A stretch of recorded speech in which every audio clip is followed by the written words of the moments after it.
Lunes Chika, Donnie Berlinan, Bet pagganaping Baterbonia. Maging ang showbiz industry ay nagdalamhati sa trahedyang nangyari sa team activity ng Ateneo Men's Basketball Team sa Dipolao, Aurora kung saan ay nasawi sina Rene Baterbonia at Divine Adili.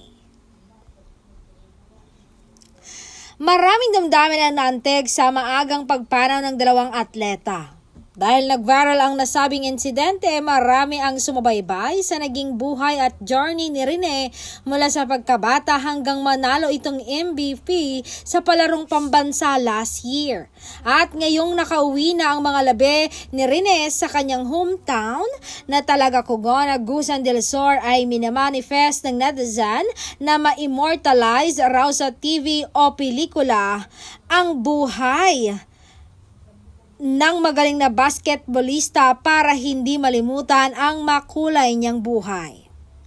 Naniniwala rin ang cyber netizens or citizens na maraming aral ang mapupulot ng mga kabataan sa mga pinagdaanan ni Rene at iisa ang gustong aktor ng fans at casuals na gumanap na Rene kapag ginawang pelikula o kahit TV drama anthology ang buhay ng yumaong basketballista. Walang ang iba kundi si Donnie Pangilinan. Bagay na bagay nga raw si Donnie bilang Rene, matangkad at pareho silang mahusay maglaro ng basketball. Magalang din umarte ang aktor kaya siguradong mabibigyan niya ito ng justice. For sure, marami na ang gustong makakuha ng rights sa buhay ni Rene.